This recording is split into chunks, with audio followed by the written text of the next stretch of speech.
क्या आप बहुत टाइम से बेबी प्लान कर रहे हैं और आपको कंसीव नहीं हो रहा है? हस्बैंड वाइफ दोनों ने अपना ट्रीटमेंट करवा लिया है, यानी कपल ने अपना ट्रीटमेंट करवा लिया है, लेकिन उनको पता ही नहीं चल रहा है कि क्यों नहीं बेबी कंसीव हो रहा है। तो आज का जो वीडियो है गाइस, इस टॉपिक को हम क्लियर करने वाले हैं कि कंसीव क्यों नहीं हो रहा है, किस कंडीशन में कंसीव नहीं होता है। तो वीडियो को पूरा देखिएगा।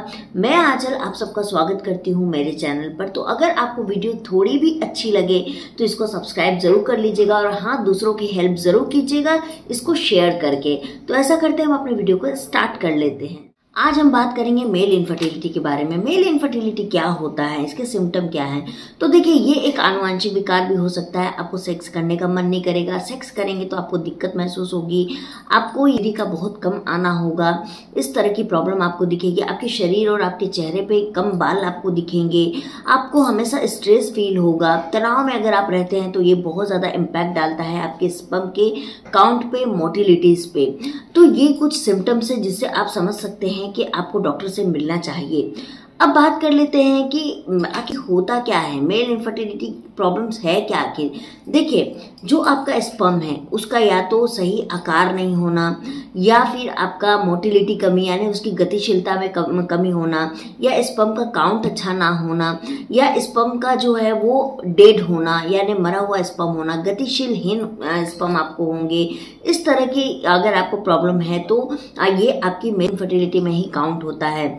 वैसे अगर मेडिकली लैंग्वेज में बोला जाए तो इसको हम अलग अलग लैंग्वेज में बोल सकते हैं, लेकिन आपको समझाने के लिए मैं इसको सिंपल लैंग्वेज में आपको बता रही हूँ।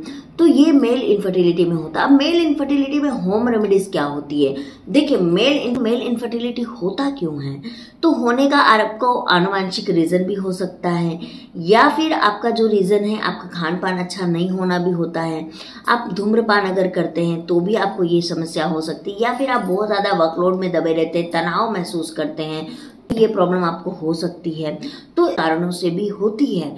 लेकिन अब बात करते हैं इसकी ट्रीटमेंट की, कि इसका ट्रीटमेंट आखिर क्या है और इसकी होम रेमेडीज क्या है। तो देखिए, सबसे पहले आपको डेली एक्सरसाइज जो है वो आपको ऐड करना होगा, योगा ऐड करना होगा, और आपको जो है अपने खान पान में सुधार करने की जरूरत है। यानी कि आपको जो खान पान लेना है, हरी सब्जियां लेनी है, मौसमी सब्जियां, मौसमी फल आपको लेने हैं, और आपको तनाव से दूर रहने के लिए योगा या मेडिटेशन आपको करना होगा, नियमित एक्सरसाइज आपको करनी होगी, और ये ही चीजें आपको जो है वो हेल्दी बनाती है। उसके साथ साथ हमको ट्रीटमेंट भी लेना होता है।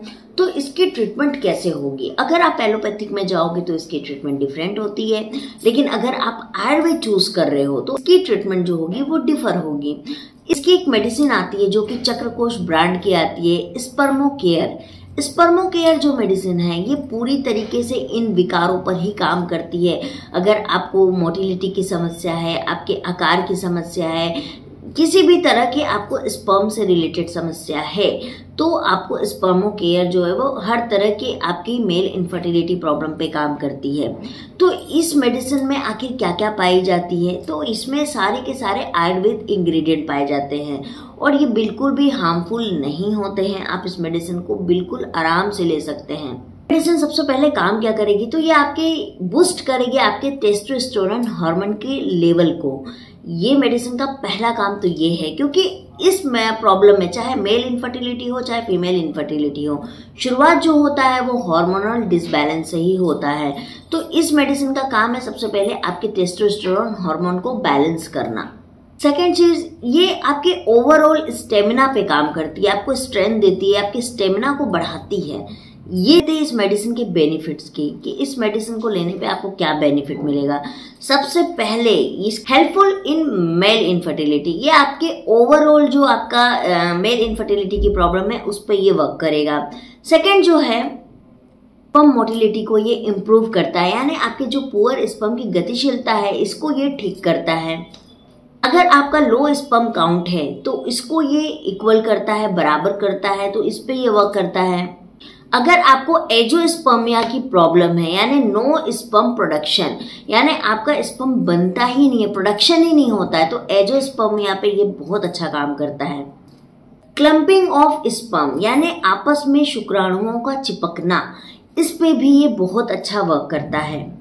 परसेंटेज ऑफ एबनॉर्मल जो स्पर्म होते हैं उस पे भी ये काम करता है कि अगर उनका आकार अच्छा नहीं है, साइज अच्छी नहीं है ना, तो उसको ये ठीक करता है। स्पर्म मोटिलिटी यानी अगर आपकी स्पर्म की जो गतिशीलता वो खराब है तो उस पे ये काम करता है। लास्ट, डेड और नॉन मोटाइल स्पर्म जो होते हैं उसके ऊपर ये काम करता है, यानी जो स्पर्म है वो मर चुके हैं या वो बिल्कुल गतिहीन हो चुके हैं तो उसके ऊपर ये काम करके उसको ठीक करता है। तो ओवरऑल ये मेल इनफर्टिलिटी पे काम करता है। अगर आपको अभी तक ये मेडिसिन नहीं मिली है, आप चक्रकोश की वेबसाइट पर जाके, एंड डॉक्टर का नंबर भी मैं आपको दे रही हूँ, आप डॉक्टर से डायरेक्टली कांटेक्ट कर लीजिएगा। अगर डॉक्टर आपसे पूछती हैं कि आपको ये मेरा नंबर कहाँ से मिला है, तो आप उनको ज़रूर बताइएगा कि मैम आंचल सुधा मैम के चैनल से हमको ये नंबर मिला है। तो आपको डॉक्टर जो है वो गाइड करेंगी। आपको अगर डॉक्टर कंसल्टेशन लेना है तो 800 रुपीज़ डॉक्टर्स का अपना चार्ज है, जो कि आप अगर ऑफलाइन डॉक्टर को भी दिखाएंगे तो देखिए आज के डेट में 800 to 1000 रुपीज़ डॉक्टर्स चार्ज लेती है। तो डेफिनेटली ऑनलाइन में भी आपको विदाउट चार्जेस तो नहीं होगा। तो यहाँ पे डॉक्टर की फीस जो है वो 800 रुपीज़ है, जिसमें कि आपको कंसल्टेशन मिलेगी। आप अपनी प्रॉब्लम्स के बारे में डिस्कस कर सकते हैं डिटेलिंग में, आपको जो भी दिक्कत है, इनफैक्ट आपकी वाइफ को भी दिक्कत है तो आप डॉक्टर से उस तरीके से अपॉइंटमेंट लेके आप बात कर सकते हैं। तो इसमें आपको डॉक्टर का गाइडेंस मिलेगा। देखिए मैंने ओवरऑल चीज़ें यहाँ पर बताई है, लेकिन एक डॉक्टर बताएगी वो अलग लेवल पर बताएगी, वो आपको और भी बेहतरीन तरीके से इन चीज़ों को बताएगी। तो आप डॉक्टर से कंसल्टेशन लेने के बाद भी मेडिसिन ले सकते हैं, या फिर जो मेडिसिन मैं आपको स्क्रीन पर दे रही हूँ आप डायरेक्टली चक्रकोश की वेबसाइट पर जाके इसको आप परचेज कर सकते हैं। तो ये दोनों ऑप्शन आपके पास अवेलेबल है। सबसे बड़ी एक चीज़ मैं यहाँ बोलना चाहूँगी कि बहुत सारे मेल और फीमेल यानी कपल्स अपनी प्रॉब्लम को बोलने में डरते हैं या घबराते या उनको शर्म आती है। तो देखिए सबको पता है बच्चा कैसे होता है, सब जानते हैं बच्चा कैसे होता है, विदाउट सेक्स तो बच्चा नहीं हो सकता है। तो जब सबको मालूम है और आप अगर डॉक्टर से खुल के नहीं बोलोगे तो आपकी प्रॉब्लम का सॉल्यूशन नहीं मिलेगा। और इसमें डरने की या घबराने की बिल्कुल भी कोई बात नहीं है। आज ऑनलाइन प्लेटफॉर्म पर आके मैं भी तो आपसे बात कर रही हूँ, मैं भी किसी की बीवी हूँ, मैं भी किसी की बहू हूँ, लेकिन मैं आपसे बात कर रही हूँ क्योंकि मैं प्रोफेशनल हूँ। तो आपको भी मैं यही चीज़ बोलूँगी कि बी प्रोफेशनल। अगर आपको रिजल्ट चाहिए तो आपको डॉक्टर से तो बात करनी पड़ेगी। आप उनको खुल के अपनी प्रॉब्लम्स को बताइए, अपनी प्रॉब्लम को डिस्कस कीजिए। इनफैक्ट अगर आप डॉक्टर कंसल्टेशन ले रहे हैं तो एक चीज़ मैं आपको यहाँ पर बता दूँ कि आपने अभी तक जहाँ पर भी दिखाया है, जो भी आपकी रिपोर्ट्स है, मेडिकल रिपोर्ट्स है, उसको भी आप तैयार रखिएगा। अगर डॉक्टर मांगती हैं तो आप उनको PDF बना के उनको सेंड कर सकते हैं, उनको दिखा सकते हैं, ताकि वो आपको बेहतरीन तरीके से गाइड कर पाए। हो सकता है आपको ये लग रहा है कि आपको ये प्रॉब्लम है, लेकिन हो सकता है इससे अधिक कुछ ज़्यादा प्रॉब्लम हो या आपको और भी कोई दिक्कत हो, ऐसा हो सकता है। तो अगर आपकी रिपोर्ट भी उनको प्रॉपर मिल जाएगी तो वो आपको और बेहतरीन तरीके से गाइड कर पाएगी। ये जो मैं वीडियो बना रही हूँ ये मैं पर्टिकुलरली मेल इनफर्टिलिटी पे वीडियो बनाया। अगर आपकी वाइफ को प्रॉब्लम है या आपके किसी रिश्तेदार में इस तरह की प्रॉब्लम है जिनको बहुत सालों से बच्चा नहीं हो रहा है, तो भी आप उनको ये गाइड कर सकते हैं, क्योंकि हेल्प तो करनी ही चाहिए। अगर आपको रिजल्ट नहीं मिल रहा है तो इसका मतलब ये नहीं कि आप दूसरों की भी मदद ना करें, है ना।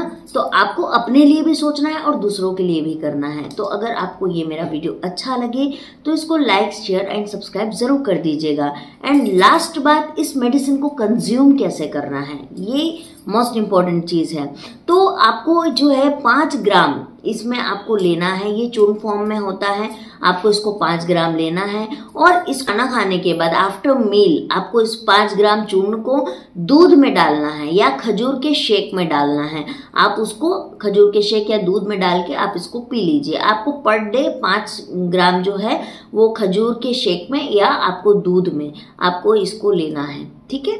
तो आई होप सो आपको ये मेरा वीडियो अच्छे से समझ में आ गया होगा। अगर कहीं पर भी आपको समझ में नहीं आया हो तो आप मुझे कमेंट करके बेझिझक पूछ सकते हैं, मैं आपको आंसर करने की पूरी कोशिश करूंगी।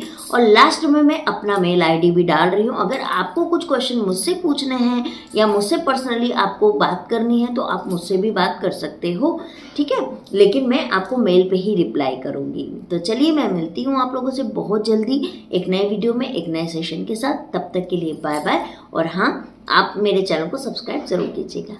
बाय।